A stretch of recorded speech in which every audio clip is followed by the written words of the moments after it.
ba, jim, dal, ha, waw, ze, he, to.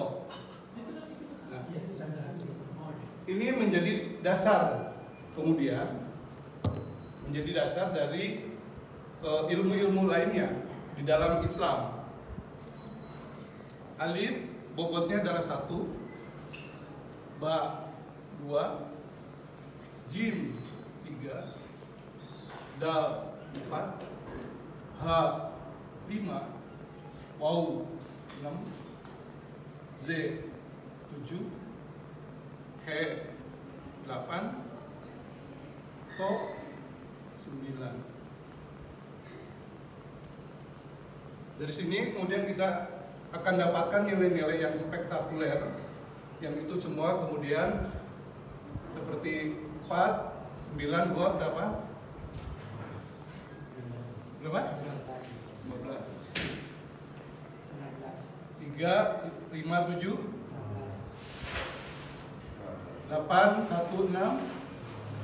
Baik. 15, 15, 15. Oke. 4, 3, 8.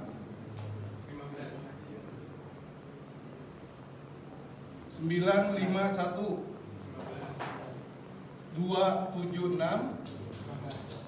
Baik, total berapa? 45. Kita buktiin lagi. 4 sudah jelas. Cukup jelas kan? Yang di luar ada mungkin? Enggak. Baik. 4, 5, 6 berapa? 15. Berapa? 15. Oke.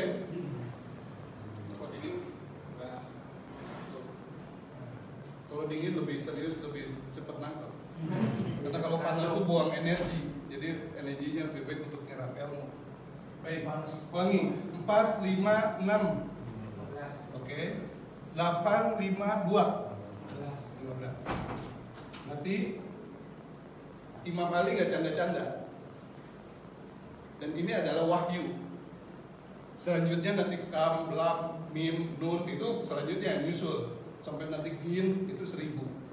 Itu menyusul. Tapi yang pokok harus hafal ini. Dan ini nanti menjadi kunci-kunci ahlul bait.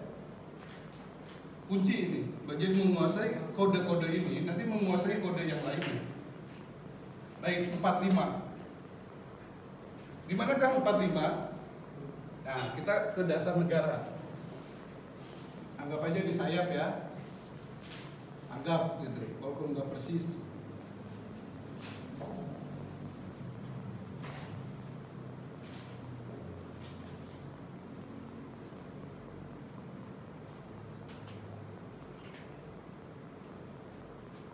Baik.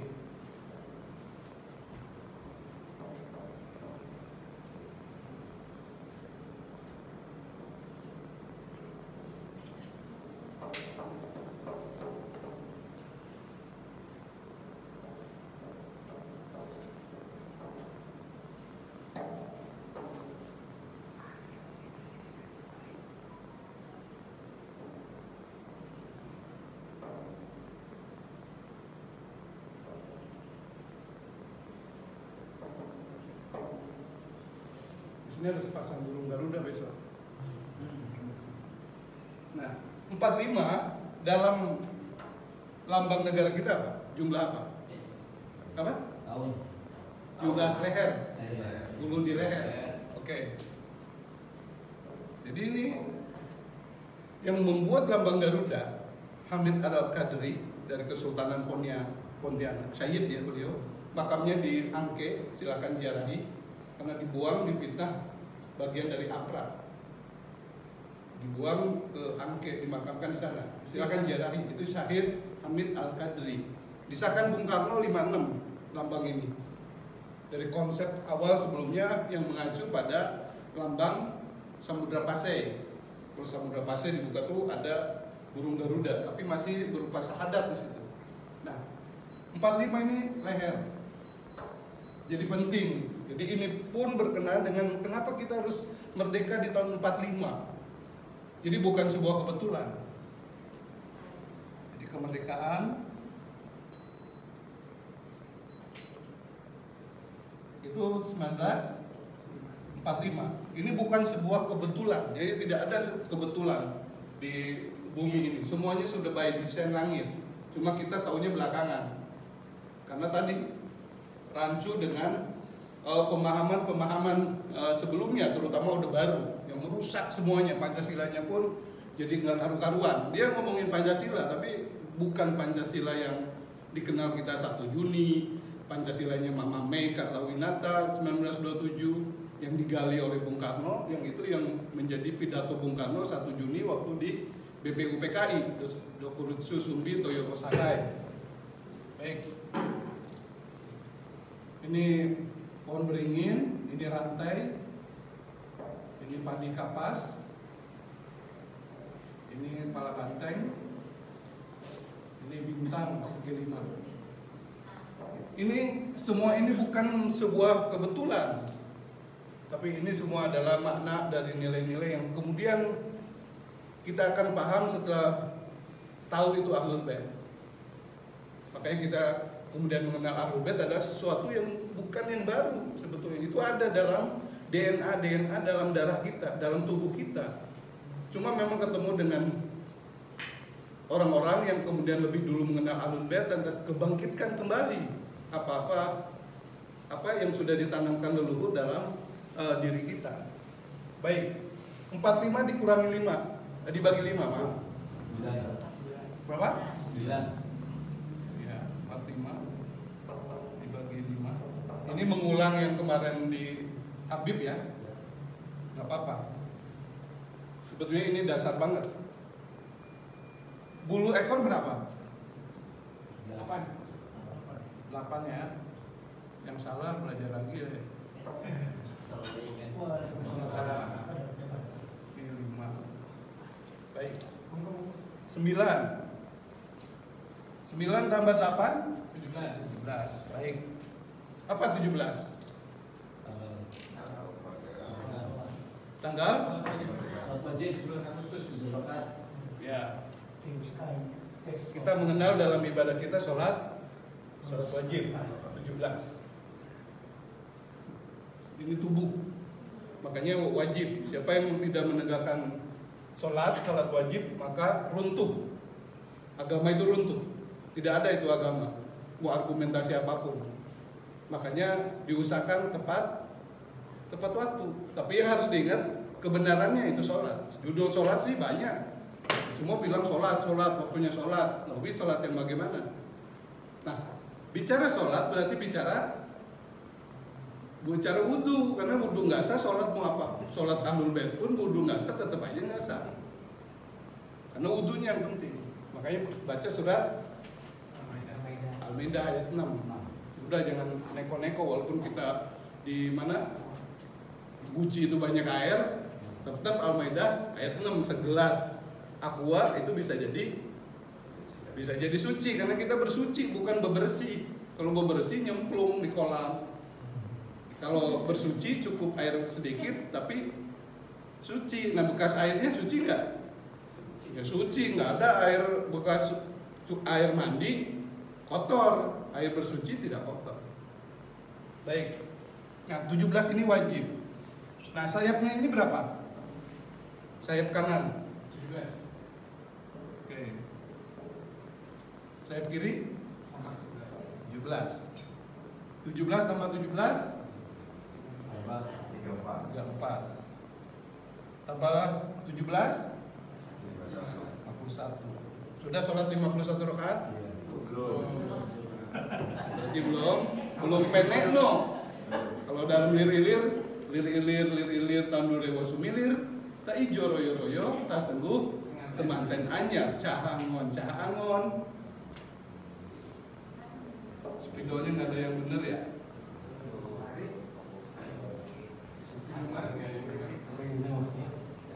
Kayaknya dihambat ya Mas Spidol.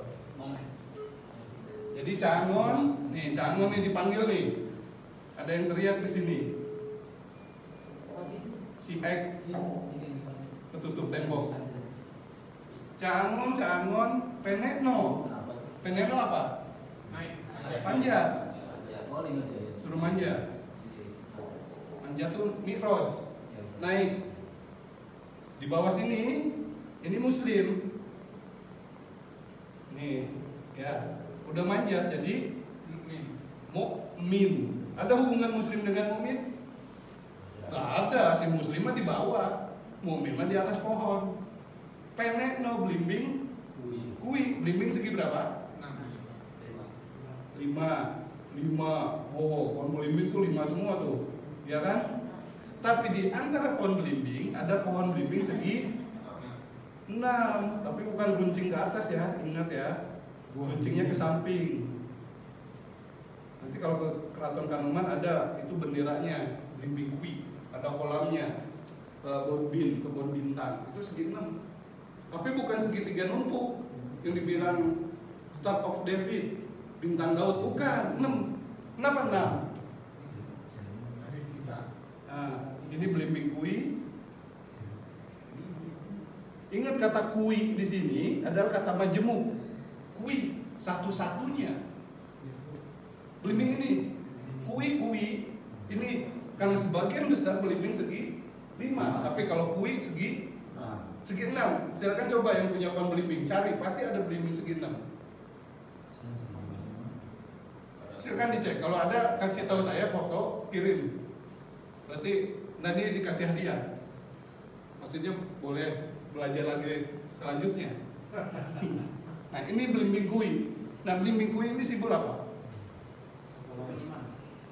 Nah, itu yang dengerin YouTube-nya Cak Nun itu. Masih macam Cak Nun itu, belum Ahlul Bait berarti. Iya. Itu belum Ahlul Bait berarti. Emang belum pernah kenal hadis kisah? Sudah dong. Nah, makanya itu harus mulai disenikan Ahlul Bait itu. Jadi jangan letak lah. Baik. Nah, 6 inilah simbol dari Ahlul Kisah. Selimut Yaman, hitam. Kayak hitam identik dengan Ahlul Bait. Nah, penekno, panjat, naik. Temukan ini. Kalau sudah nemu ini, pasti sholatnya. Tapi kalau udah bicara Ahlul Bait belum sholat ini, berarti masih belajar Ahlul Bait. Belum nemu blimbingnya. Indonesia itu cuma 5 orang kan? Ya biarin. Berarti dia masih nemu blimbing ini. Ya kan nggak apa-apa. Tinggal nyari yang satu lagi. Berarti belum pernah baca hadis kisah. Kalau 5 misalkan, oke, aku tanya 5 diklaim Ahlul Bait. Siapa yang ngasih tahu bahwa yang 5 ini Ahlul Bait? Siapa? Kalau nggak ada Jibril, ada Ahlul Bait? Nggak ada. Terus Jibrilnya nggak dimasukin. Oke, yang 5 berkumpul di selimut. Ya, 5 di selimut. Terus yang 5 itu apakah tahu dengan sendirinya Rasul siapa Hasan, Husain, Ali, Fatimah di selimut itu? Lantas tahu mereka bahwa mereka itu Ahlul Bait? Tahu nggak? Ayo. Kalau tahu kasih riwayatnya. Karena sebelum ada hadis kisah, Jibril ke sana nggak tahu beliau itu Ahlul Bait. Belum tahu beliau itu. Kenapa? Ada dalam sosok-sosok cahayanya itu, bukan cahaya yang awal. Yang Nur Muhammad. Kalau Nur Muhammad memang pendaranya beliau ini adalah Ahlul Bait dari awal. Pendara 6 cahaya. Iya, 6. Jadi merah, putih, hitam, kuning, hijau, biru. Ini 6 cahaya pendara Nur Muhammad. Ini yang disebut Ahlul Bait awal. Karena beliau ini ada di sebuah gunung dan berbentuknya kayak telur. Ini alam apa? Ini kalanggengan. Alam keabadian. Nah, waktu di era Rasulullah itu berubah menjadi sosok berapa? 6. 5 manusia, 1 Jibril. Datang, assalamualaikum ya Rasul, perkenalkan, bla bla bla bla. Setelah apa? Jibril mempertanyakan keberadaan mereka dalam selimut. Ya Allah, siapakah mereka? Itulah Ahlul Bait. Ya Allah, apakah aku bisa bergabung dengan mereka? Ya, kamulah yang menggenapi, kamulah yang keenam. Makanya Jibril tuh turun bawa Al-Ahzab 33, surah 33 ayat 33. Dari ayatnya juga mempertegas 33 berapa? 33 ayatnya berapa? Itu karena kita menganggap biasa-biasa aja, jadi nggak pernah berpikir bahwa itu kode-kode. Kalau di nadoman kenapa 51? Nadomnya siapa? Yang di Ya kan belum tentu benar. Harus ditanyain ke yang nadomnya kenapa 5? Karena dia merujuknya ke manusianya. 5 itu. Jibrilnya tidak dihitung. Mereka di kalangan ahlul bait juga. Ya iya makanya wajib bawa kitab rahasia. Ada kitab rahasia yang harus dibaca di Ahlul Bait. Yang kalau baca kitab itu insya Allah jadi ustaz. Iya, karena itu nggak dikeluarin. Karena rahasianya jadi disembunyiin. Iya, kalau nggak gitu pensiun semua ustaz di Ahlul Bait. Ada itu kitab itu yang menjelaskan itu. Baik, kita lanjut ke sini dulu. Jadi belimbing kui ini adalah simbol dari Ahlul Bait. Makanya pendek panjang, Mi'raj dari muslim, mukmin, setelah mukmin jadi muhsin, ikhlas. Nah, fase ikhlas itu yang susah. Mukmin mungkin banyak, ikhlas belum tentu. Baru mutakin. Makanya disitulah Al-Quran kemudian menjadi apa? Hidayah. Makanya harus menguasain aksara Arabnya. Setelah itu pun mutakin. Bismillahirrahmanirrahim. Dalikal kitabu la raiba fihi hudadil mutakin. Tidak ada keraguan di dalamnya, menjadi petunjuk bagi orang bertakwa. Buat orang muslim, bukan mukmin, mukhlis, mutakin. Cuma kita kan sering kali memposisikan sebagai orang mutakin, loncat-loncat. Jadi dari muslim langsung tetap mutakin, ngeklaim dirinya. Jadi baca Quran, saya ada anaknya, nggak bisa. Karena Quran tafsir langsung satu paket ke Rasul. Makanya ada ustadz Quran, ada ustadz tafsir. Nah itu harus diikutin itu. Dan ngaji yang pertama bukan fikih, tafsir.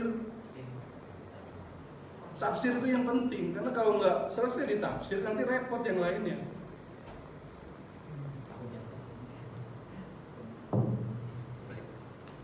Baik.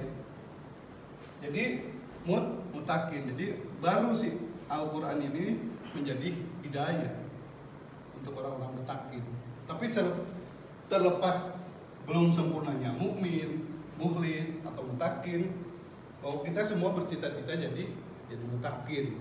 Jadi jangan menunggu mutakin yang muslimnya 100%, mukmin jadi 100%. Enggak, semua berproses karena ini bukan jenjang pendidikan. Karena ini jenjang hidayah. Kalau Allah sudah ngasih hidayah level mutakin, ya sudah mutakin. Ini kan sekedar teori menjadi mutakin. Oh gini, tanda-tandanya misalkan sholat 51 rakaat. Ini menurut Imam Hasan Al-Askari dari imam-imam sebelumnya, bukan kata saya ini. 51. Imam Hasan Al-Askari, ayah dari Imam Mahdi. Sholat 51, baca bismillah dikencengin, ya kan? Terus apa?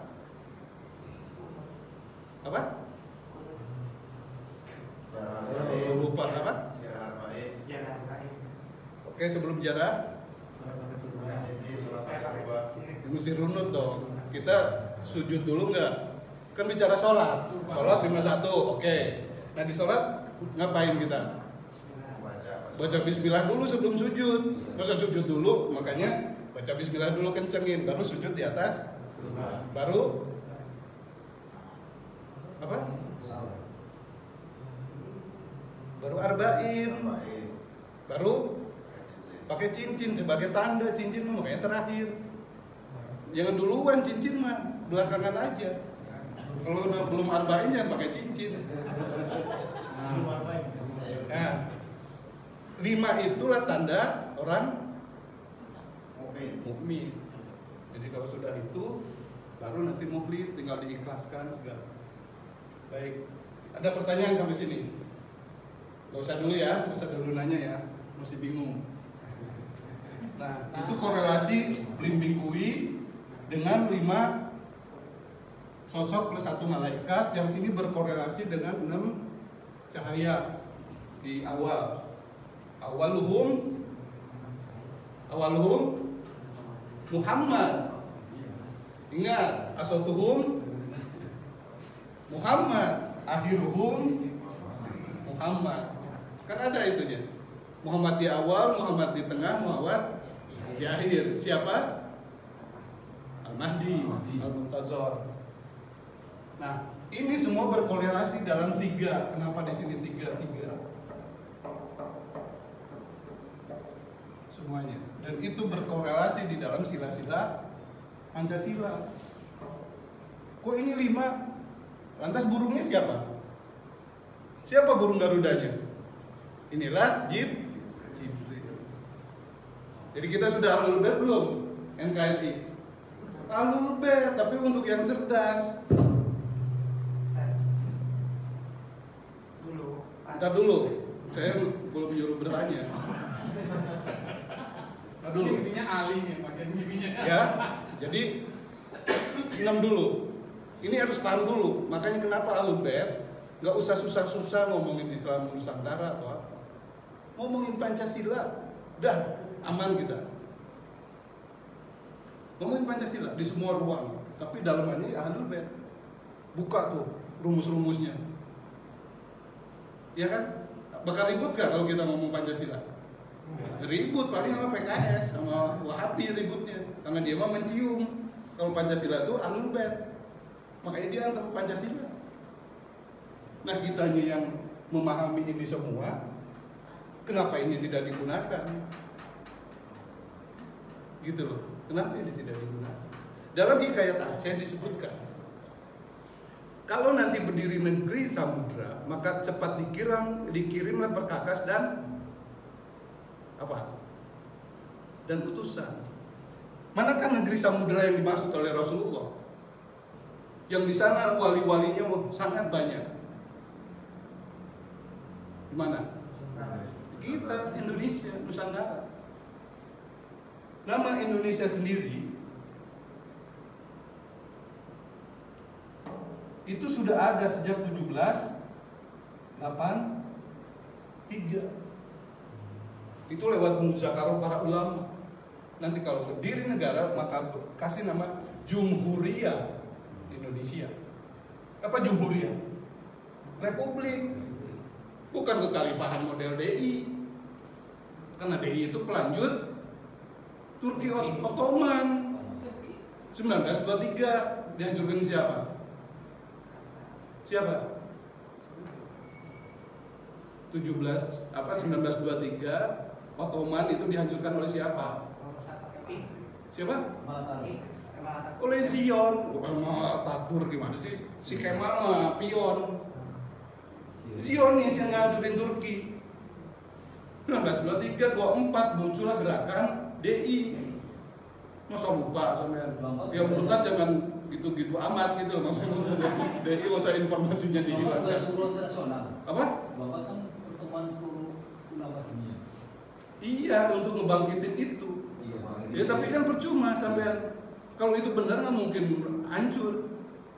Karena sengaja itu dihancurin semua. Seperti waktu penyerbuan Baghdad oleh pasukan Genghis Khan. Apa itu? Azab sampai Tigris warna hitam. Kenapa? Kenapa mereka dihancurkan Abbasiyah itu? Ayo. Berapa imam yang dibunuh? Oleh Abbasiyah. Iya, sampai Imam Al-Askari. Maka dikirim azab Genghis Khan, dilenyapkan. Jangan disedihkan, maka harus bersyukur. Ya karena zalim. Harun ar-Rasyid emang membunuh berapa ulama? Ayo. Oh, banyak. Kenapa Harun ar-Rasyid menjadi populer dan dimaafkan? Ayo. PKS. Berlarilah seekor kujang ke tempat itu, dikejar apa? Macan. Macannya diam aja. Gak berani tuh masuk ke wilayah itu.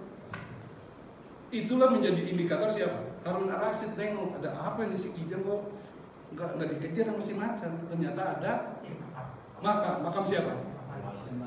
Imam Ali. Kalau Rasyid gak nemuin itu, nggak tahu kita Imam Ali makam di mana.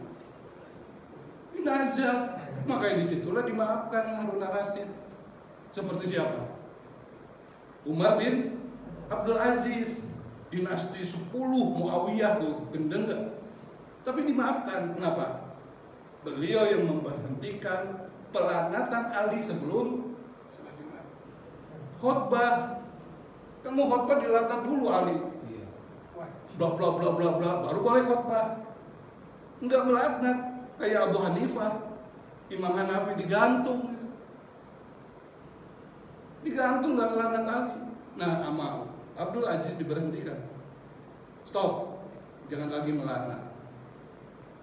Tapi sholatnya nggak dirubah, sholatnya model sekarang nih, ya kan? Khotbah dulu baru sholat. Itu mereka Muawiyah, makanya Jumatan sekarang sunnah aja bukan. Sunnah aja bukan itu. Sholat Jumat itu seperti sholat Id. Sholat dulu baru khotbah. Karena melatnat Ali, khotbahnya kabur semua, sholat doang kabur aja, khotbah gue kosong. Kata Muawiyah, gimana nih caranya? Udah tukar rofel. Kalau apa main catur, lokir. Nah, sholatnya dibelakangin. Udah mau kan ketahan karena sholatnya.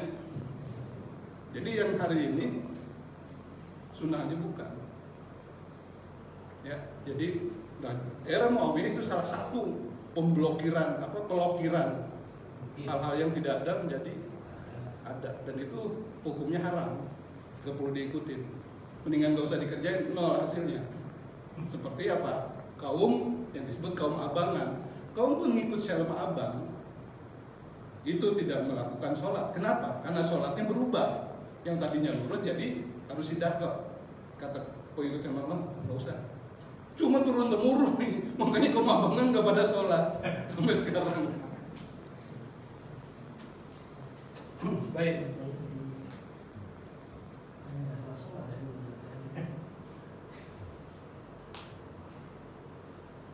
Ya, sekarang boleh bertanya deh. Ada pertama terkait dengan angka huruf ini. Dulu kalau lagi ujian bahasa Arab gitu ya, kalau Iya. ujian bahasa Indonesia yang lain kan biasa A, B, C, D.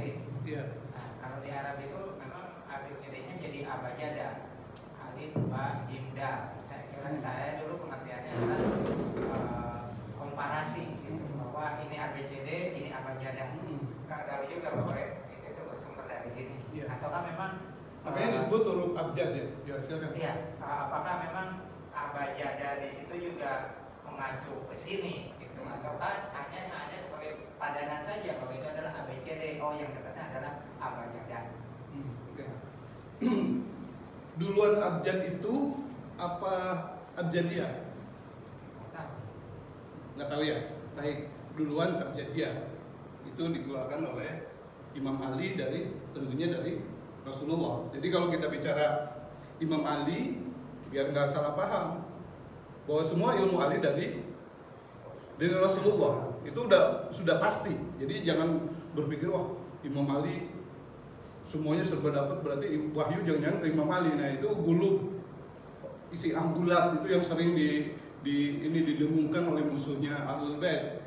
Tidak, Ali itu semua ilmu itu dari Rasulullah, di mana Rasulullah membawa 1000 cabang ilmu dan masing-masing cabang itu terdiri dari 1000 bab. Makanya kalau memasuki wilayah Ahlul Bait pasti akan gandrung pada ilmu, karena agama ini untuk orang yang berilmu, bukan buat orang yang cuma ngikut-ngikut, orang yang cuma dogma. Bukan, agama yang benar itu harus dengan ilmu, karena harus dibuktikan dan semuanya harus ilmiah. Tidak bisa mereka reka seperti aku bilang beli minggu ini mereka reka, ya kan? Tidak, ini semuanya ada, ini semuanya ilmiah dan ada di era para wali Sanga. Kenapa saya bilang di sana? Karena di fase itulah di abad ke-15, abad ke-15 ke 16 itu kalau disebut gunung es dulu ya puncaknya gunung es. Jadi di sini peradaban kita, kenapa aku bilang itu? Karena di sini mengenal Ahlul Bait itu sudah ada, cuma rontok semuanya, jadi tinggal puing-puing. Kita Jogja, apakah seperti itu Mataram? Enggak. Ke Cirebon ada Keraton Kanoman, apa seperti itu? Enggak. Sriwijaya apalagi? Mojopahit, Indrapura, Indapuri di Aceh, Indah apa?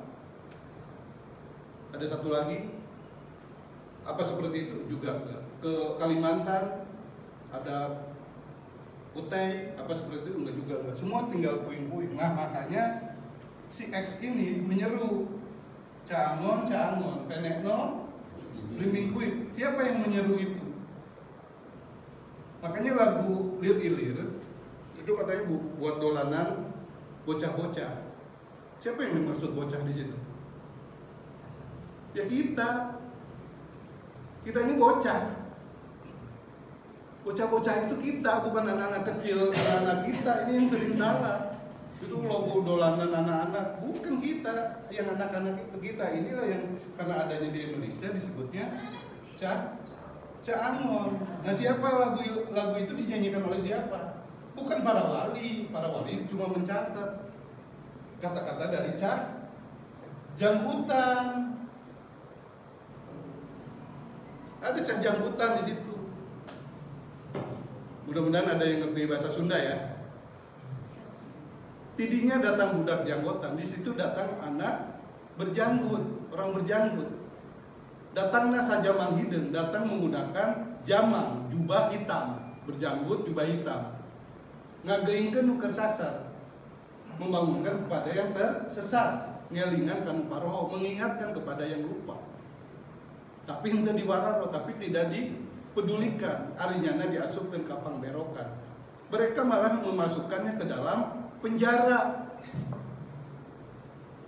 Arinyana teh areungeun, mereka tidak paham. Langit geus semu, beureum langit sudah memerah, sudah akhir zaman. Asap ngebul tina pirunan. Asap mengepul dari pirunan. Apa pirunan? Ya gunung-gunung, sudah batuk. Sinabung ngebatuk terus. Mengepul asap. Ini udah zaman akhir. Dan Janggotan sudah muncul. Lewat apa? Ya revolusinya 1 Februari 79. Itu Janggotan. Itulah yang menyeru Caangon tuh. Kita ketemu Habib, kita ketemu siapa? Ini Penekno, Panjat. Kenapa? Karena di kita tuh kisahnya dulu seperti mereka.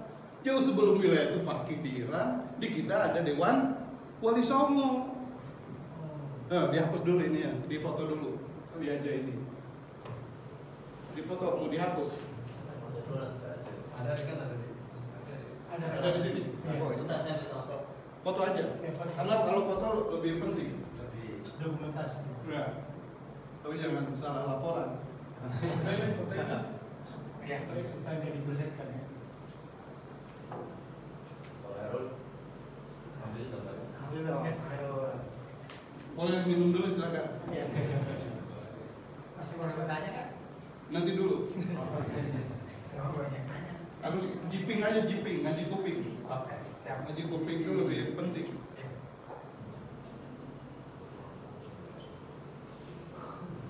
Lir ilir. Kalau orang Makassar ini sulit mengolah karena bahasa Jawa. Korong Makassar korong. Oh ini kodong dia, kodong Dasar Latin.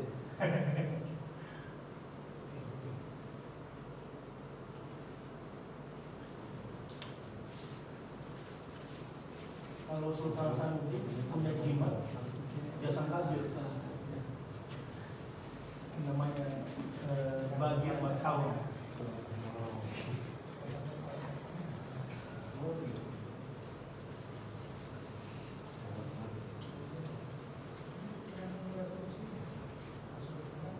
Di sini ada yang nggak kenal Wali Songo?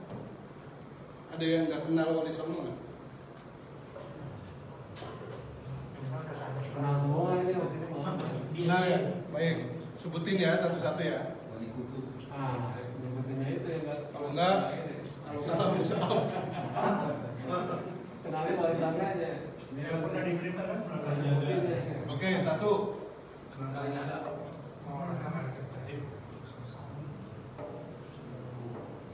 Sunan Ampel pertama.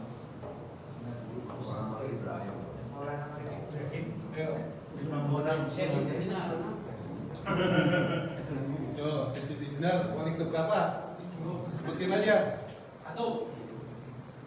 Terus 8. posisi tinggal yang di awal mau. Bukan yang masuk bingung. Yang berbeda. Saya sama abang. Terus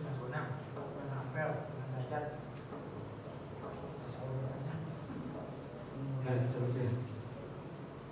sudah lupa ya. Yang pernah diberikan aja tinggal. Yang pernah dituliskan yang diingat sekali Sunan Kalijaga. Sunan Gunung Jati. Sunan Kalijaga. Ilmu sehari. ilmu dengan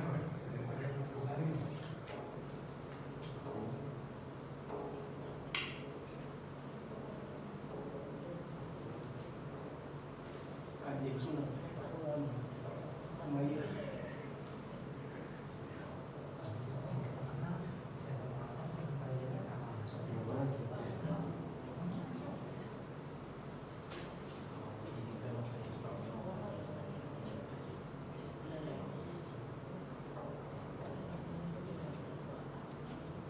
Tadi udah masuk ya, satu. Siapa lagi? Yang nggak aku tulis berarti nggak masuk. Ayo, siapa lagi? Saya cari dulu. Apa? Saya nggak tulis ya kalau yang nggak masuk.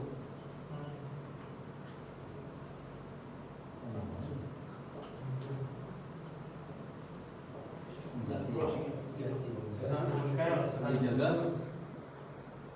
Sunan Bonang, Sunan Giri. Kalau orang nyebutnya Sayyid apa Syarif Hidayat, kalau aku menyebutnya Sayyid Hidayat karena tergantung cara pandang. Versi Baghdad atau versi Mesir itu beda. Jadi kalau versi Baghdad nyebutnya Syarif Hidayat seperti yang umum itu versi Baghdad. Kalau Mesir manggilnya Sayyid Hidayat. Dan ini aku buka di sini nih, di ruang ini, di tempat lain nggak pernah aku buka. Baik, siapa lagi? Kita dulu, jangan di ini dulu. Sunan, Sunan Giri. Sunan, Sunan Kudus. Sunan, Sama Sodik. Sunan tadi siapa? Pak Sandi. Bukan. Sunan Ampel. Sunan, bukan. Sunan Gresik. Ini berdiri, Ampel sudah meninggal, jadi nggak usah disebut ya. Sunan Gresik. Siapa? Maulana. Nyontek aja Pak, Maulana Apa? Ibrahim. Karena pasti salah. Sunan Bonang. Nyontek aja juga nggak apa-apa, pasti salah. Siapa? Ini Wah. urutannya satu. Siapa? Kudus. Enggak, bukan, Mulia. bukan, Ini di Google. Tari Jaga. bukan. Berarti nggak kenal. saya Makdum, awal Makdum, Maulana Malik Ibrahim. Makdum Ibrahim atau Malik Ibrahim? Makdum, Siapa Makdum? Bonang. Sunan? Bonang, Sunan Bonang gitu dong. Sunan Bonang ya. Iya, Makdum bukan kalau Malik.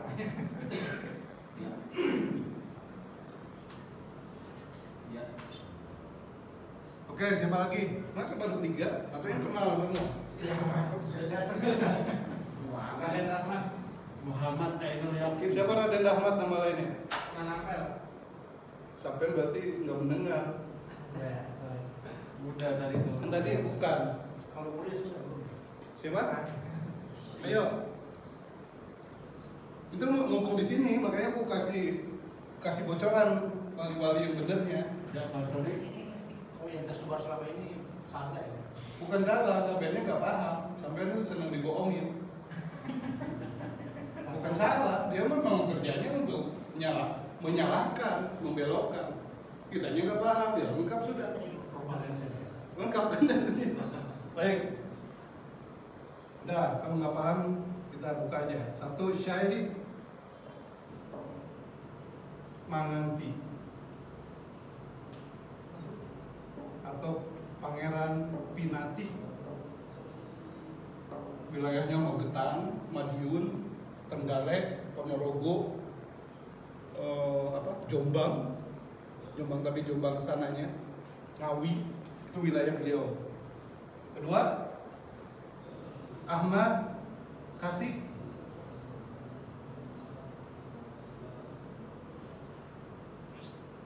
Sayyid juga.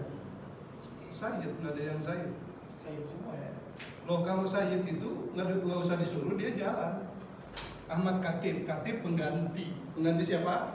Ali Rahmatullah atau Sunan Ampel. Itu yang makamnya ada di tengah kalau kita ke Ampel Denta. Sementara Ali Rahmatullah makamnya di samping dekat tembok, namanya Mbah Bolong. Mbah Bolong itulah Ali Rahmatullah yang orang jarang ziarahi. Mbah Bolong yang menentukan kiblat masjid Ampel. Itu Ali Rahmatullah. Yang di tengah itu Ahmad Khatib. Makanya kalau di Ampel itu ada pelang, itu tulisannya Ahmad Rahmatullah. Ini dua orang, Ahmad Khatib, Ali Rahmatullah. Coba aja ke Ampel, ini tulisannya gini, Ahmad Rahmatullah. Baik, wali ketiga Syekh Bentong. Di mana ini? Ini Karawang. Orang tahu Karawang ini Sepuro ya. Ini Surabaya. Ini di mana nih? Timur. Di Gresik. Jawa Timur tuh sampai Banyuwangi, Jawa Timur. 5 4 3 2 Oke, 5. Ini sentrum para wali. Dia ditemukan di pinggir laut. Ayo, siapa? Ditemukan di pinggir laut oleh seorang ibu, yang nanti ibu itu menjadi sangat penting dalam perjalanan hidupnya. Sunan siapa? Tadi ini sudah ada yang nyebut. Bukit, nama bukit. Buri ya. Bukan, bukit sama dengan bahasa Giri. Sunan Girinata. Ini Prabu Satmata. Ini jegernya para wali. Dan posisinya di tengah, center, H hurufnya. Di sini diajarkan syariat, hakikat, makrifat, tarekat, hakikat di perguruan Giri. Jadi yang mau belajar syariat di sebelah sana, fakultasnya, fakultas makrifat, fakultas tarekat, fakultas apa satu lagi? Hakikat. Itu di Giri. Dan ini sentrum. Nah di Giri juga nanti 3 pusaka Mojopahit ada, ditaruhnya di Giri. Baik, 6 Sunan. Ayo, yang terkenal sebutannya sebagai Syekh Majagung. Kalau pernah ke Jawa Timur pasti tahu. Makamnya di pusat ibu kota Mojopahit. Yang kemarin siapa yang ngaku dari Trawulan? Siapa? Nggak hadir. Nah, inilah Sayyid Husain. Inilah Syekh Majagung, Maja Agung, atau Sayyid Husain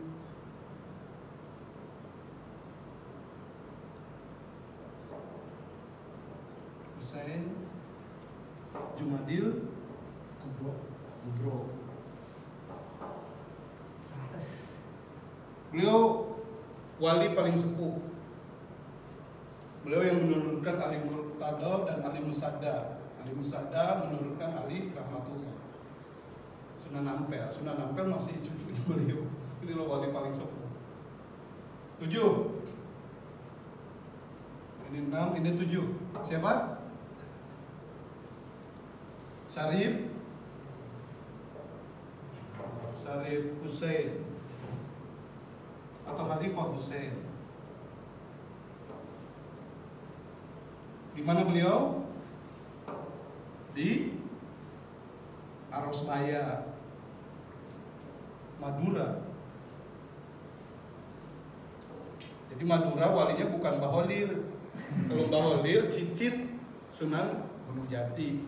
Tapi yang wali sama itu Khalifah Hussein. Khalifah Hussein ini spesial karena meninggal 1596. Ini era akhir wali sana. Ini pertama orang Nederland masuk ke kita, De Hoopman, ngecek rempah yang peta hasil nyolong dari Portugal, bukan Purwokerto Tugal. Portugal nyolong si Calestein, diambil De Hoopman dengan 4 kapalnya, salah satunya kapal Amsterdam, tempat meninggalnya Syarif Hussein. Terbunuh, dia disangka pencuri karena salah kapal.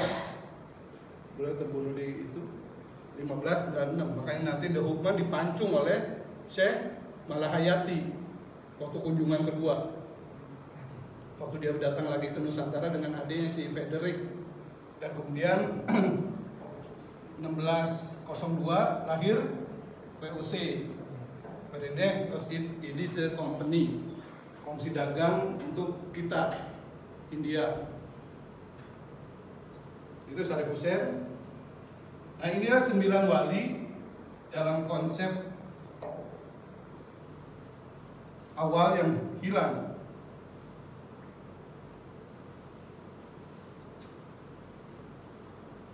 Dan ini semua kepala-kepala Thariqah. Jadi dari Hindu ke Islam itu lewat jembatan yang namanya Thariqah. Ada Nikmatullah, Kubrawiyah, Satariyah, ada Akmaliyah. Akmaliyah itu yang dikembangkan oleh Selma Abang. Kembangannya ya tadi Purwokerto, Tegal, Pemalang, Banyumas. Itu para pengikut Selma Abang tuh, kaum abangan tuh banyak kan situ. Ya, Thariqahnya itu Akmaliyah.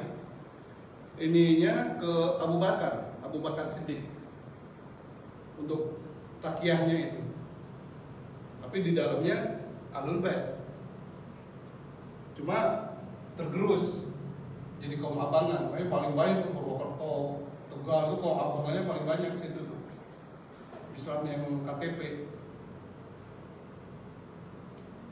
Baik. Nah, inilah 9 wali. Ini Maklum ya. Maklum Ibrahim. Ini anaknya Sunan Ampel, Maklum ini. Nah, inilah dalam konsep 9 apa tadi? 9 wali. Jadi kita sudah kedatangan beliau-beliau, dan bukan berarti tidak ada wali yang lainnya. Jadi masing-masing membawahi wali-wali lainnya. Kok tidak ada Sunan Kalijaga? Sunan Kalijaga masih Raden Syahid. Beliau tuh menggantikan posisi Syekh Lemah Abang.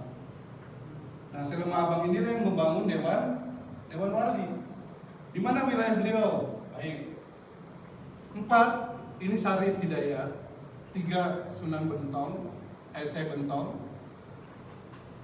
8 ini Syekh Lemah Abang. 4, 3, 8 ini ada di Sunda. Ya. 9, 5, 1 ini di Jawa. 2, 7, 6 ini juga Jawa. Jadi Jawa ada 6,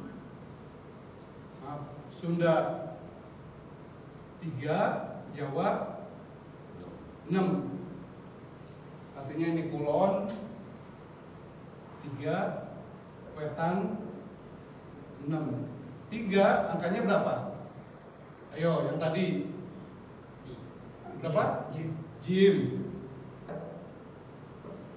Angka 6 berapa?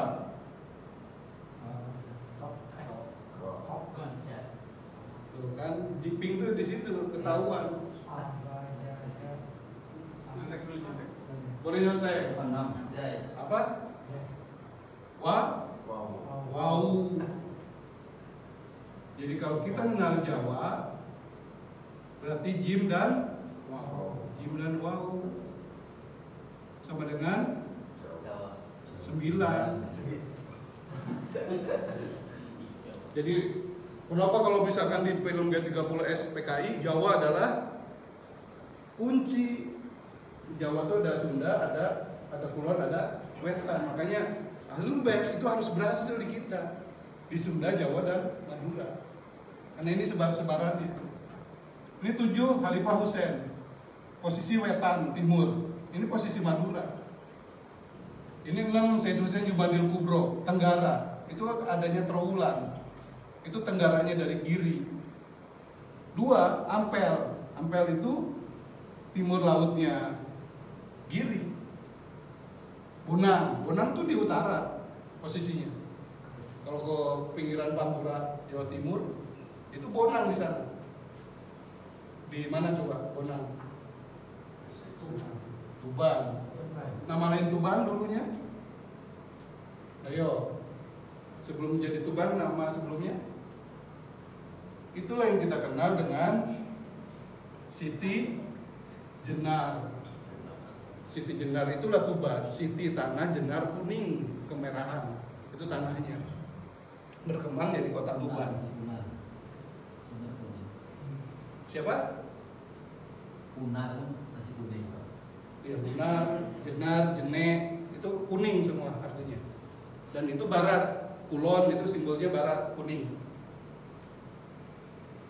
Baik, ini 9 wali. 9 wali inilah yang kemudian, makanya kita kalau kita baca Iran ada namanya wilayah itu Baki. Nah, penjajahan itu menghancurkan bangunan yang dibangun oleh Dewan Wali ini, sehingga tinggal tadi puing-puing, tinggal puing-puing, dan itu menjadi kerjaan siapa? Ya Caangon. Tapi Caangon ini bisa paham ini semua, makanya akan berbeda dengan yang ada di Mbak Google, karena ini mau persepsinya Ahlul Bait, karena semuanya juga Ahlul Bait. Ini Dewan Walinya Ahlul Bait. Makanya tidak ada pinati di umum. Karena persepsi Ahlul Bait, ajaran Ahlul Bait, dan itu didasari oleh sebuah lembaga pendidikan. Apa nama lembaga pendidikannya? Yang pertama, sebelum Dewan Wali ini lahir, boleh dihapus nggak? Jangan dipoto terus, nggak dihafal. Terus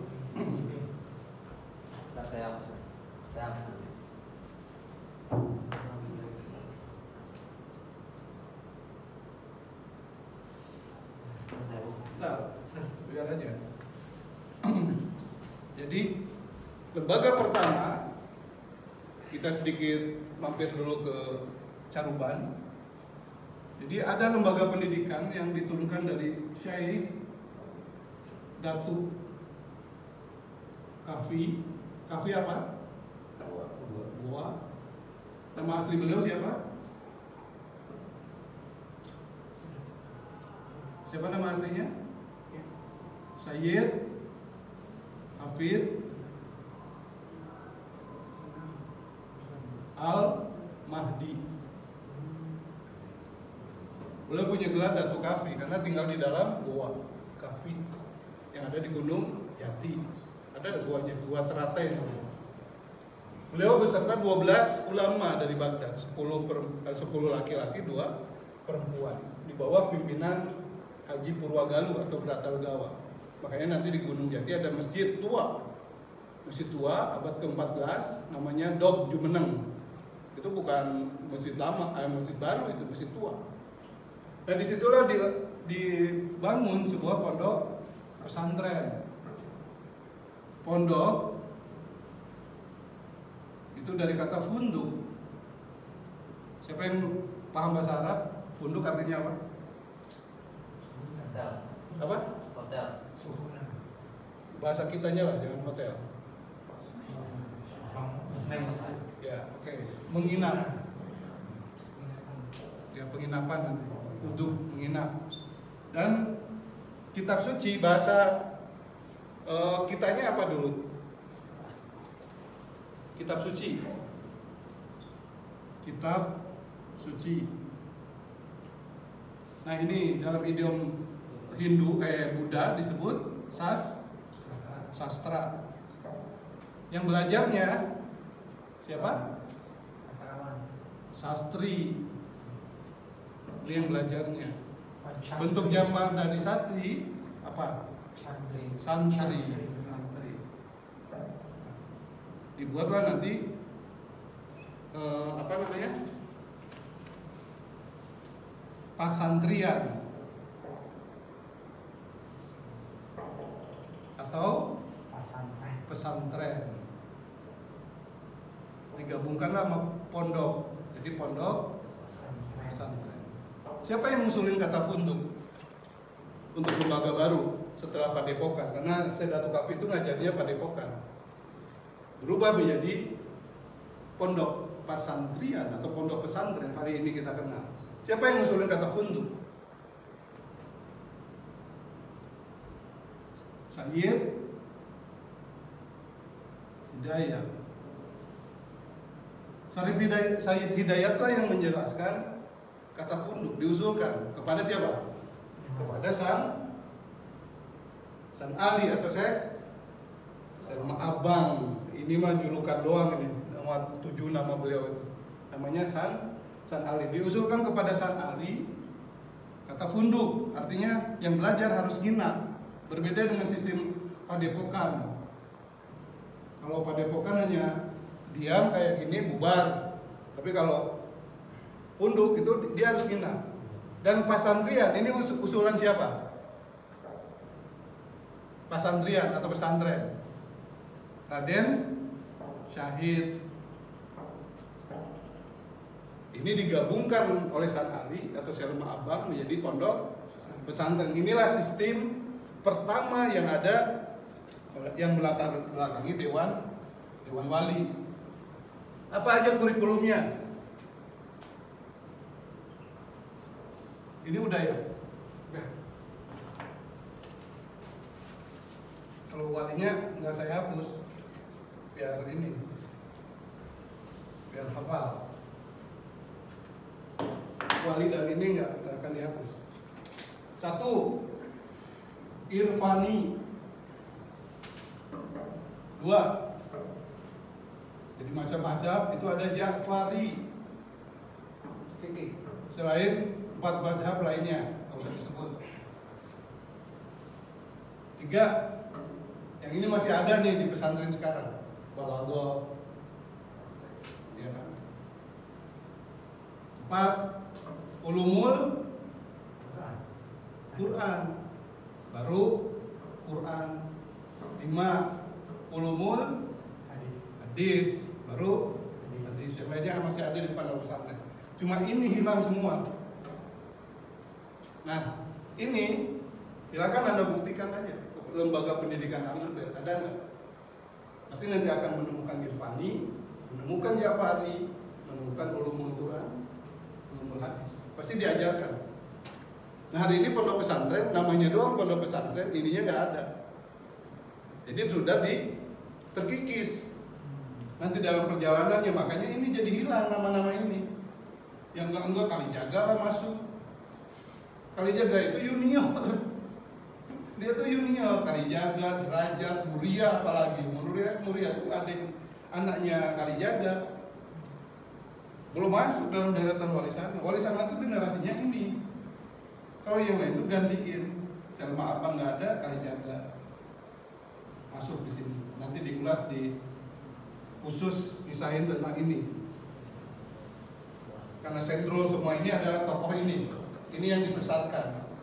Dan ini berkorelasi dengan Islam yang kita pahami hari ini. Karena tanpa beliau guru agung, nggak ada Dewan Wali. Karena beliau mengemban amanat dari leluhur. Amanat, makanya harus yakin Ahlul Bait itu pasti menang di kita.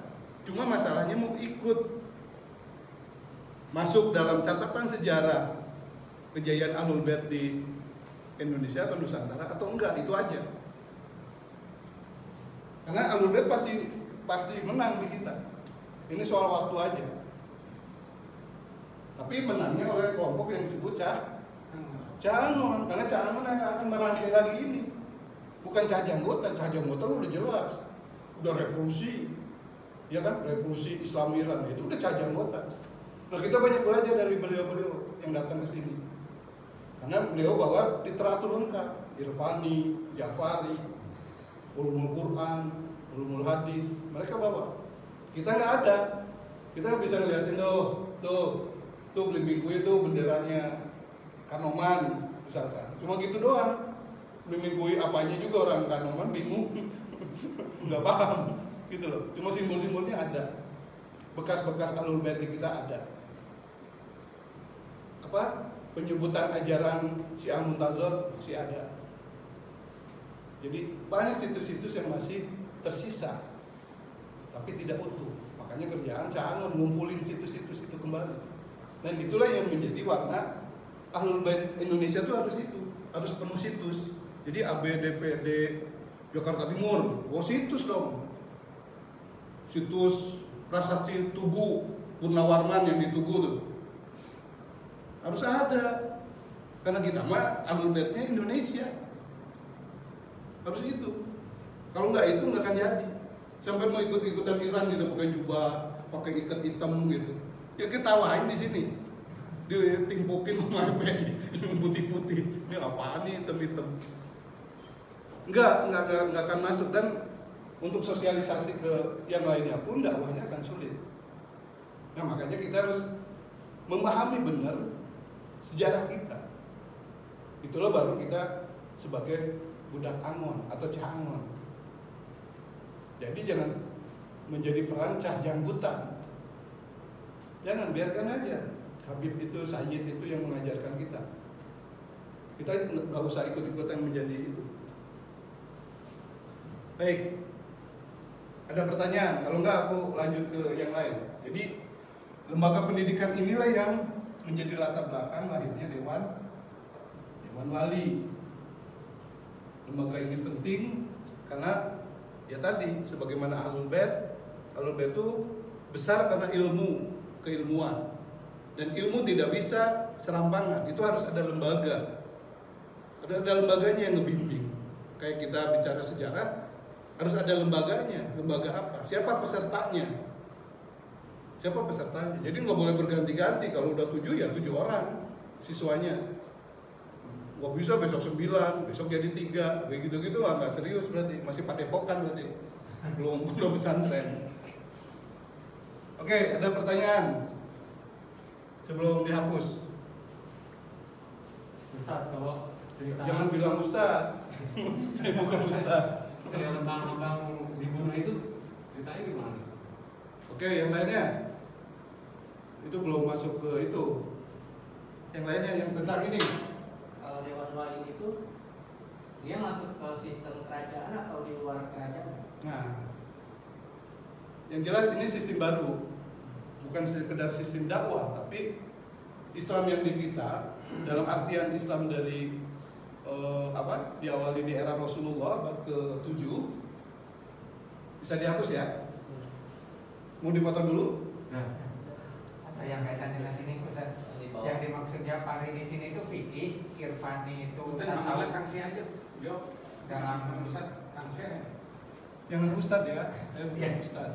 Dan saya juga bukan saya Dedi Syekh, cuma dipanggilnya Syekh. ya kan, itu yang dimaksud tadi itu Irfan itu fikih, kemudian Irfan itu yang dikenal sekarang orang tasawuf, Irfan itu fikih. Oke. Yang tadi apa? Dewan Wali, apa terpisah dengan Majapahit, Pajajaran? Jelas terpisah. Jadi Dewan Wali ini tersendiri karena perjalanan Islam di kita itu dari abad 7 sampai abad ke para wali abad berapa? 15. Berapa tahun nih? Berapa abad? 8 abad. Islam tentu udah berkembang di mana-mana. Jadi yang dipikir Dewan Wali terus baru muncul orang-orang Islam. Tidak. Ini sengaja dibuat karena memang penganutnya sudah ada. Dan kenapa dipusatkan di Jawa? Karena Jawa punya cerita sendiri dari wilayah Nusantara lainnya sampai ke akhir zaman. Nah, Dewan Wali inilah yang kemudian dipelopori oleh yang namanya San Ali. Ya, San Ali. San Ali itu 9 kumbang hitam. Artinya nih, hitam yang mengeluarkan cairan warna hijau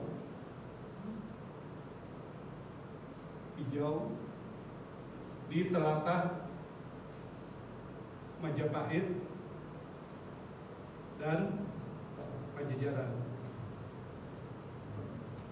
Mudah-mudahanlah San Ali ini menjadi salah satu dari kumbang hitam itu yang jumlahnya 9. Itu kata-kata Ki Danusela atau Ki Gedeng Alang-alang terhadap bayi merah yang baru dilahirkan di yang namanya Pesambangan Gunung Jati.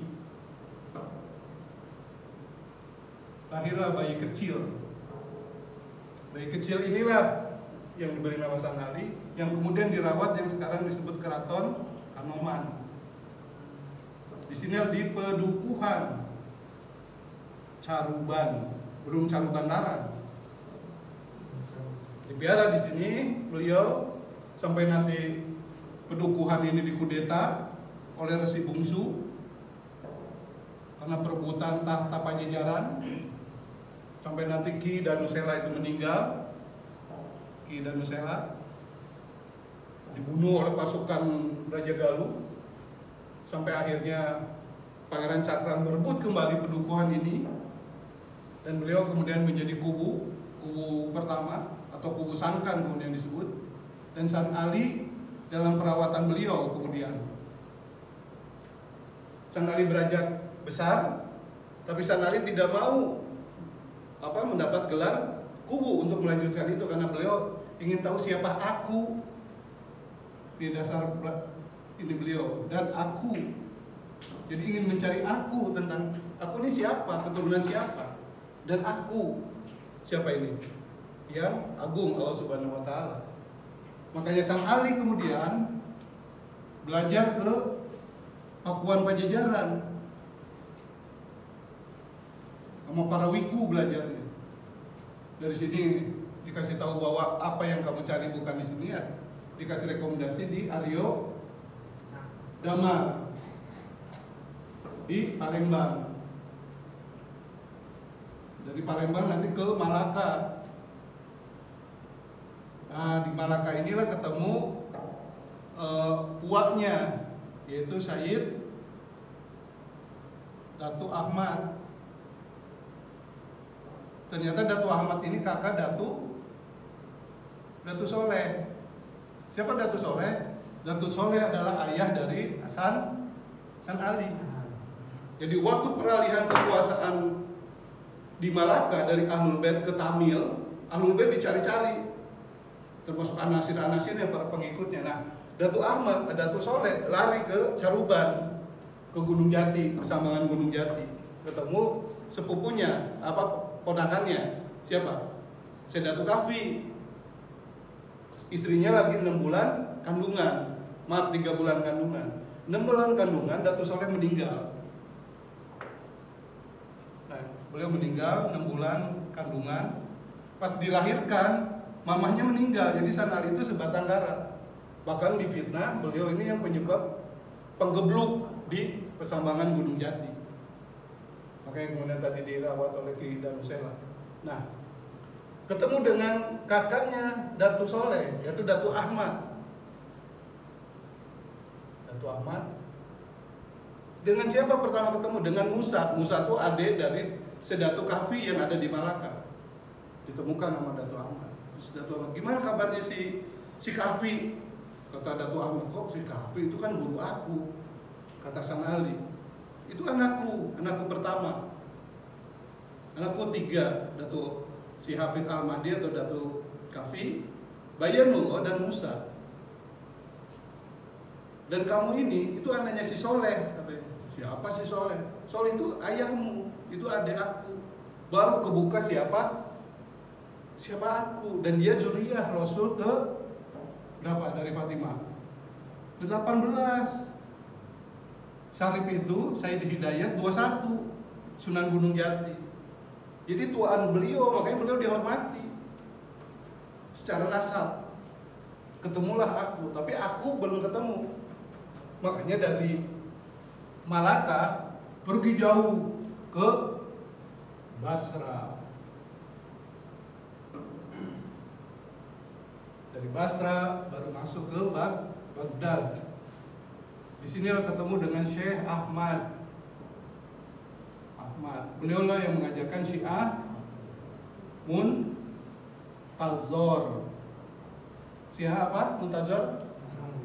Syiah Imam 12. Muntazor. Masa nggak tahu Muntazor? Siapa Muntazor? Imam Mahdi. Jangan lupa dong. Makanya ajaran 9 wali ini merujuk kepada Imam Mahdi. Kenapa disebut wali? Walinya siapa? Walinya Imam Mahdi. Ini yang orang nggak pada paham. Dengan canda-canda nggak ini salah Makdum Ibrahim.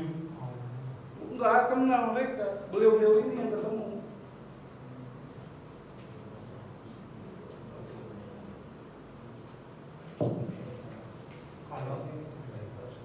Jadi bukan sembarangan ini, makanya mesti benar orang-orangnya. Bukan sekedar, karena ini korelasinya dengan Muntazor. Kolonial ini menghancurkan struktur ini selama 350 tahun. 1996 sampai 1945. Ayo hitung berapa? 350 bukan? Itu yang dihasilkan akhirnya menjadi puing-puing.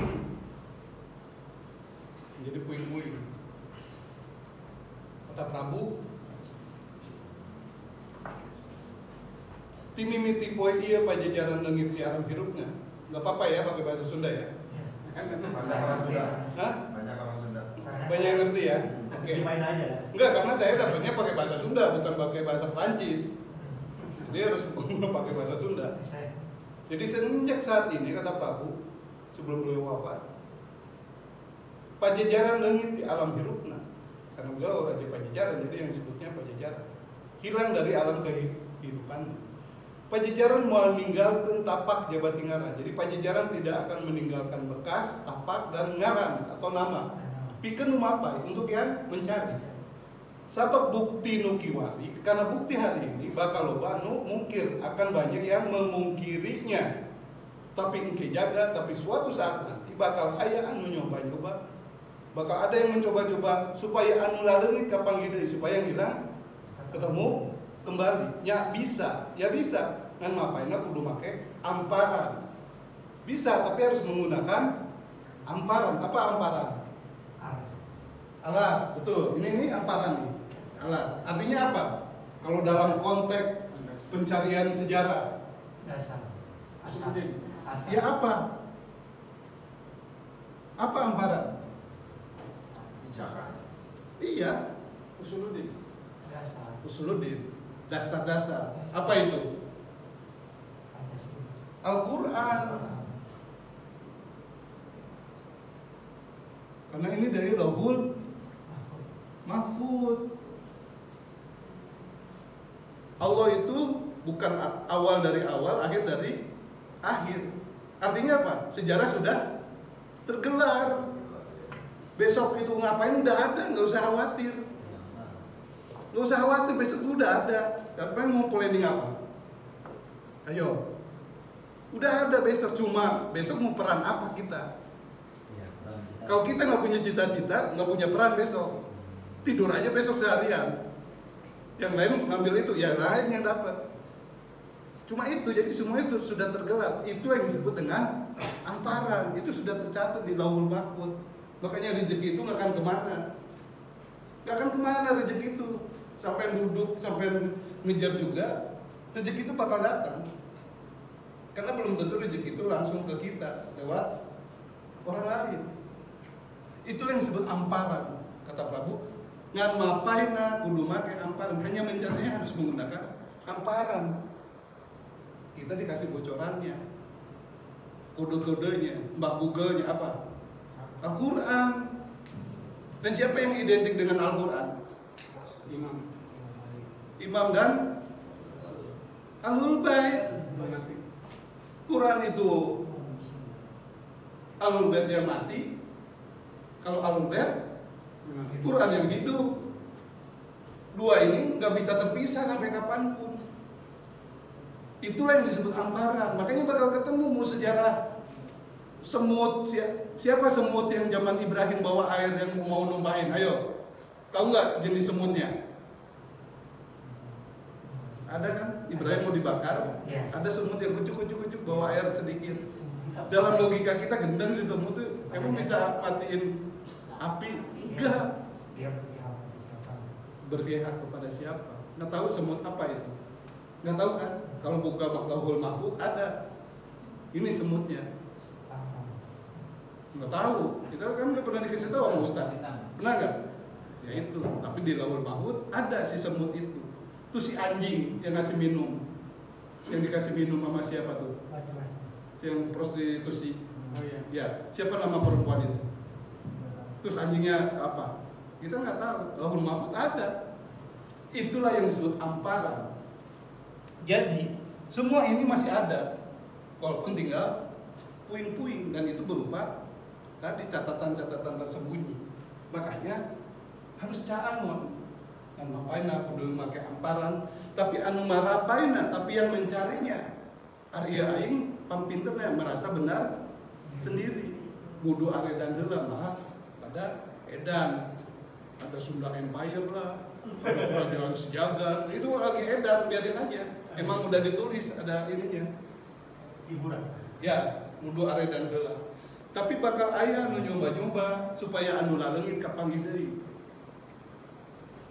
Ada yang nyoba-nyoba. Tengah hiding kana panglarang. Tidak mempedulikan pada larangan. Morehan bareng ngalawan, mencari sambil melawan, ngalawan sabari seuli. Melawannya sambil tertawa, yaitu nyaeta cah angon, yaitu cah angon. Dia yang mencari terus. Ari ngangona, apa yang digembalakannya? Lain kebo, lain be, lain meong, lain banteng. Kebo tahu kan? Kerbau, meong, kucing, embe, bing, meong, banteng. Nah, ini bukan ngembalain ini. Kita kan taunya pengembala tuh ini binatang. Kalau cangon itu bukan gembalain binatang, tapi kalakai jeung tutunggul. Apa kalakai jeung tutunggul? Ini boleh dihapus ya?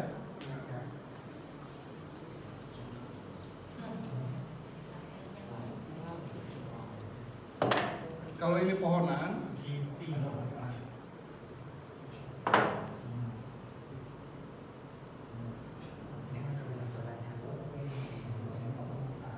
ini pohonan Nusantara nih.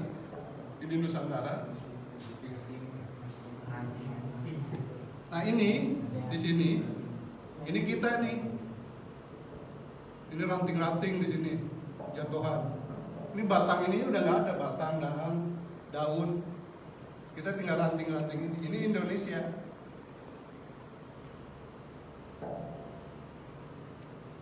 Jadi Indonesia itu cuma adanya tunggul, sisa batang yang dipotong. Ini kayunya udah ke Eropa, dahannya ke Eropa, rantingnya nggak ada. Ranting sisa-sisa dikit. Ini yang jadi fosil-fosil. Ini Indonesia. Jadi Indonesia berdiri di atas puing-puing. Terus ngapain kita saling banggain? Oh Majapahit lebih hebat, oh Pajajaran, oh Sriwijaya, nggak ada semuanya Udah nggak ada. Mendingan apa? Bersatu. Makanya itu dasar Indonesia tuh. Yang tadi Bhinneka Tunggal Ika, berbeda-beda tetapi tetap satu. Karena nggak ada yang unggul terus Papua katanya dengan OPM-nya hebat, nggak juga. Apalagi disebut Papua itu karena nggak pernah ada pemerintahan. Nggak pernah ada pemerintahan di sana itu. Itu kan Pulau Sahul namanya. Pulau Sahul yang tidak pernah ada pemerintahan, kerajaan besar nggak pernah ada. Pun ada itu karena pengaruh Ternate sama Tidore. Itu baru ada peradaban di sana. Dan itu Islam. Makanya kalau wilayah Sorong, Raja Ampat itu Islam. Sampai ke Hawaii sana tuh, itu Tidore pengaruhnya. Nggak ada mereka berdua, Ternate Tidore, nggak ada di Papua itu peradaban. Makanya disebut Papua.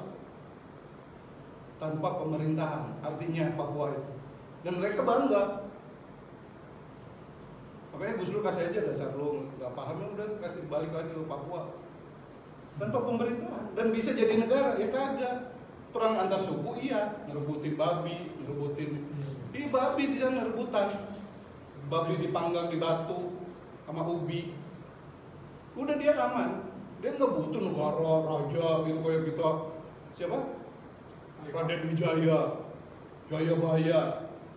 Papua mana ada kisah gitu? Buka soka itu buku-bukunya. Ada babi batu dan ubi. Udah mereka itu sambil pakai koteka. Makanya kayak OPM itu lucu gitu loh. Dasar-dasarnya nggak ada nih. Tapi kalau misalkan Timur Leste, Aceh, wah gawat itu. Mereka beneran dia mah punya strukturnya, sejarahnya. Kayak Aceh gitu. Kalau Papua mah enggak lah, canda-canda. Baik. Ada pertanyaan? Ya, jadi Caangun itu mengembalakan sisa-sisa dari pohonan Nusantara. Ini ya. Tapi ini adalah modal Caangun di sini. Jadi siapa Caangun? Ya silakan kita memahami Ahlul Bait dengan benar dan memahami sejarah Nusantara keutuhan ini. Tapi ini terlalu dalam karena kedalamannya 350 tahun. Kapal selam Nanggala itu cuma 700 meter. Ini 350 tahun tenggelamnya itu. Kalau nggak ada kekuatan yang maha dahsyat ke kita, ya, dan aku yakin hanya Ahlul Bait satu-satunya kekuatan yang bisa membongkar ini semua. Tanpa Ahlul Bait nggak bisa. Nggak bisa, tadi salah semua walinya aja. Sementara Mbah Google itu, ya itu tong sampah, ini Pulau Gebang. Pulau Gebang itu pusat TPA kan, tempat pembuangan akhir. Jauh nggak? Oh, Bantar Gebang. Oke. Itu TPA, apa aja dibuang ke sana tuh. Pemulung banyak, ada yang cuma aqua gelas. Mbak Google sama. Tergantung apa yang mau kalian ambil, mau kita ambil. Oke, sebelum lanjut ke Sanali, nanti Sanali karena khusus Sanali ini cukup panjang dan rumit. Apa? Kalau kerajaan Tarlak sebagai kerajaan Islam pertama, kaitannya dengan sang wali-wali ini. Oh iya, ada mereka kemudian ada ini. Ini semua akumulasinya di Jawa. Jadi pesannya Selama Abang ini adalah benteng. Apakah ini waliullah? 9 wali ini, ayo. Wallahu a'lam. Tapi ini adalah wali yang nampak, wali yang ada di tengah masyarakat. Soal di antara sini adalah ada waliullah. Itu siapa yang paham? Hanya Allah. Tapi wali ini harus ditampakkan ke permukaan. Apakah ini akan abadi? Tidak. Ini akan dihancurkan oleh kekuatan Yajuj Majuj. Jadi bangunan ini semua, siapa Yajuj Majuj yang dimaksud? Yaitu Palangi. Siapa bangsa Palangi? Portugal. Portugis. Palangi. Makanya rontok ini semua. Kawanan Yajuj Majuj. Majus. Jadi di era wali aja sudah ada Yajuj Majus, gimana sekarang nggak ada? Sudah keluar Yajuj Majus. Makanya rontok semua, tinggal tunggul dan ranting. Kalau kita orang nebang pohon di Kalimantan, kan misalnya tunggul-tunggul, batangnya, apanya nggak ada. Makanya kita kalau tunggul ke bawah apa disebutnya? Akar kan? Semua masih nyebut Muhammad. Nah kalau konteks Ahlul Bait, batang siapa? Ali. Ada nggak cerita Ali?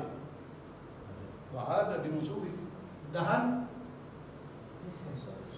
Siapa?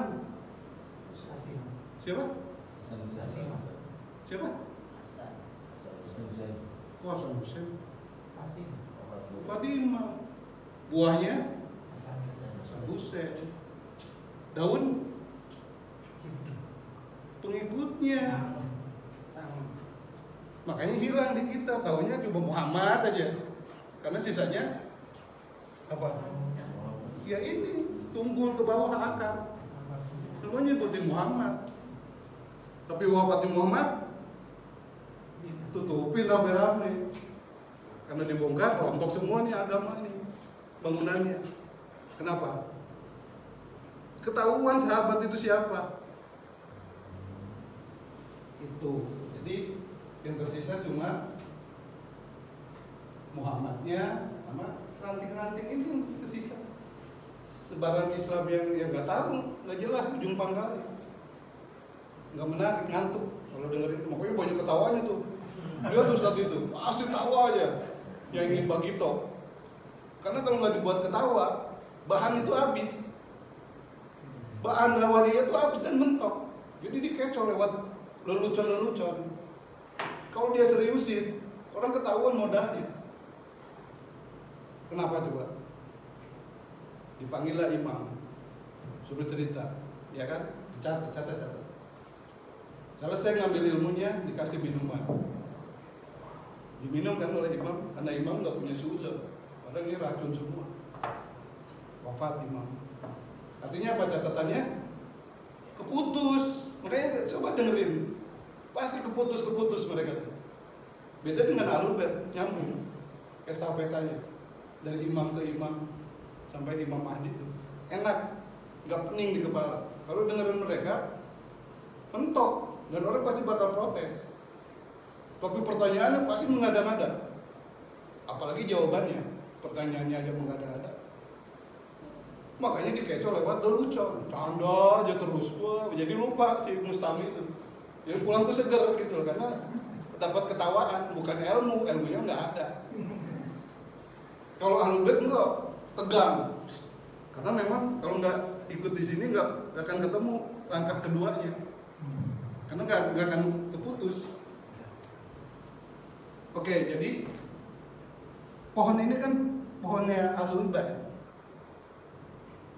Ada akar, ada batang, ada dahan, ada ranting, ada buah, ya, ada daun. Itu hilang di kita. Apa? Ahlul Bait itu yang hilang. Intinya itu penjajahan itu. Makanya kita adalah bagian dari pohonan itu. Terserah leluhur kita bisa nyatet leluhur kita secara literatur si A si B gitu, atau lupa. Tapi kemudian kita kenal Ahlul Bait, berarti apa? Di DNA kita ada rekaman Ahlul Bait masa lalu. Itu yang harus disyukuri pertama. Ada tumbuh, tunas. Tapi jangan lupa disiram. Enggak disiram ya mati lagi udah. Cara nyiramnya ikut di majelis-majelis Ahlul Bait. Ya maaf aja, terus aja ikutin. Paham nggak paham ikutin aja dulu. Penting kesiram. Minimal kita nggak nyiram kena siram orang lain gitu loh. Jadi tambah tumbuh kokoh.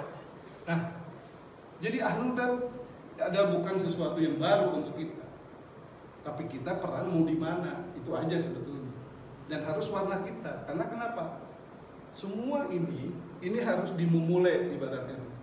Harus dinaikkan lagi nama-namanya karena beliau-beliau ini berjasa, nggak boleh diloncat. Soal kita dapat kemudian ilmu-ilmu dari ustadz, itu ditekuni ilmu itu. Tapi kisah ini jangan dihilangkan. Kalau ini dihilangkan, nggak akan dapat barokahnya. Percaya deh.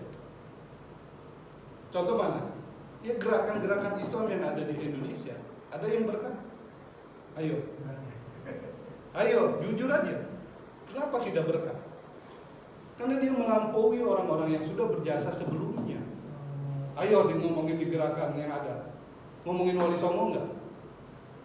Atau di organisasi-organisasi Islam lain? Tidak ada. Diloncat semuanya. Dan kalau kita bersama ngomongin Ahlul Bait satu sisi dan meloncat kisah ini, lihat aja, nggak ada kan berkah walaupun ngomongin Ahlul Bait. Kenapa? Ini juga Ahlul Bait sama-sama Ahlul Bait. Cuma ini azamatkan. Azamatkan itu nama lain dari siapa? Ayo. Yang Habib kan dari Mukodam, yang di Tanah Abang tuh pusatnya. Kalau ini dari siapa? Ini dari saudaranya ini. Cuma nikah dengan putri Raja Delhi. Gelara azamatkan yang mulia. Makanya tradisinya menggunakan budaya lokal. Kalau yang azamatkan nggak pakai pakaian-pakaian asalnya. Nah, sama Habib-Habib ini nggak dikenali. Jadi seolah-olah orang lain gitu. Padahal itu saudaranya. Penyebutan Syarif Hidayat itu kan salah. Maksudnya Sayyid Hidayat. Makanya sering terkait karena di depannya Syarif, ini mah Imam Hasan katanya. Iya kataku. Tergantung cara pandang Baghdad atau Mesir sejarah itu. Kalau Mesir Sayyid Hidayat. Makanya beliau waktu di Ampel dibawa kemudian ke Caruban oleh 98 pendamping yang sekarang jadi yang jaga di Gunung Jati. Sunan Ampel menyebut Sayyid Hidayat siapa? Sayyid Al-Kamil. Sampai ke Caruban itu. Nah itu salah satu contoh bahwa semua ini pun bagian daripada gerakan Sayyid yang ada hari ini. Cuma ya karena keterbatasan tadi ya pengenalan itu sehingga kesannya ada missing link. Baik, ada yang bertanya?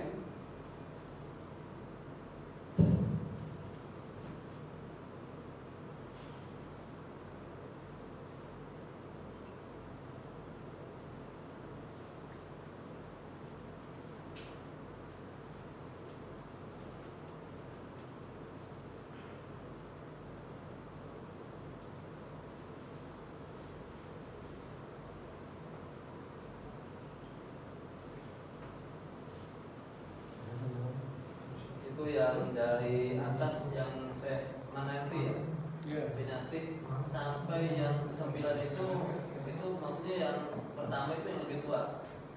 Enggak ada. Hah? Enggak ada. Nggak ada yang lebih tua? Bukan soal tua enggaknya. Bukan itu di situ. Itu lewat hasil keputusan para wali saat itu yang hadir. Dipilih 9 ini bukan orang 9 ini yang ngaku saya ini, enggak, banyak, ratusan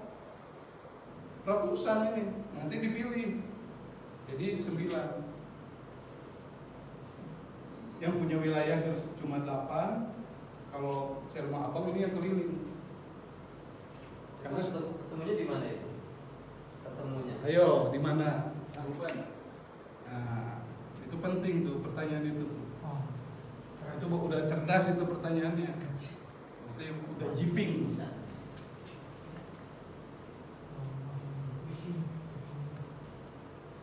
Di mana pertemuannya? Jadi kalau ke Gunung Jati itu nanti ada situs 9 makam. Ini makam, kalau yang nggak paham, bahkan dibuat kayak makam kalau sekarang. Padahal itu tempat duduknya, dinobatkannya 9 Dewan Wali. Ini adanya di Gunung Jati, di dekat puncaknya. Gunung Jati, bukan Gunung Sembung. Kalau makamnya Sayyid Hidayat, Sunan Gunung Jati di Gunung Sembung. Ini yang seberangnya, sebelah kanan, dekat Jalatunda. Jalatunda itu tempat air mentasbihkan mereka. Jadi dimandikan 9 ini tuh, masing-masing diguyur. Nah, itulah yang jadi patok-patok, disebutnya makam 9. Nah, disitulah Dewan Wali dinobatkan. Jadi di Cirebon, di Caruban, di Gunung Jati. Di depannya ada satu kan? Kenapa? Di depannya yang 9 itu ada satu tempat duduk juga. Iya, tempat itu yang gaib. Jadi ini ngeri sebetulnya bicara Dewan Wali ini, karena ada yang terlibat. Siapa? Imam Zaman, bukan canda-canda, bukan sekedar Dewan Wali yang di bawah Google itu. Ini tuh makanya sangat rahasia kalau bicara ini, dan cuma Majelis Ahlul Bait yang bisa. Di luar itu nggak akan bisa ngeraba-raba. Dia pikir kalau kita ngumpul ya jadi 9 nih. Enggak. Bukan gitu. Makanya zat yang dari gua itu disebut Zatul Kahfi. Zatul Kahfi. Warna apa? Ini warna apa? Virus warnanya imam. Itu yang cat. Yang dapat siapa? Sang Ali. Makanya Sang Ali yang mendapat amanah membangun Dewan Wali.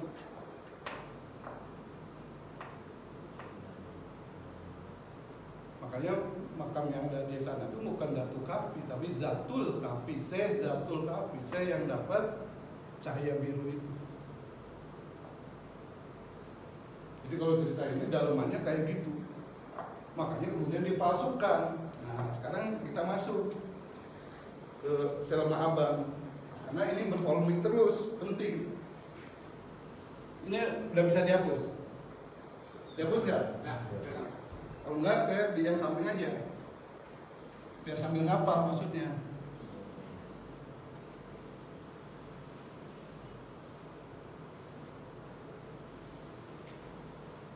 Gue mau jeda dulu nggak? iya sudah boleh kan? Kalau takut kepenuhan maksudnya. Iya. Ada sesinya, biar nggak terlalu berat. Ya.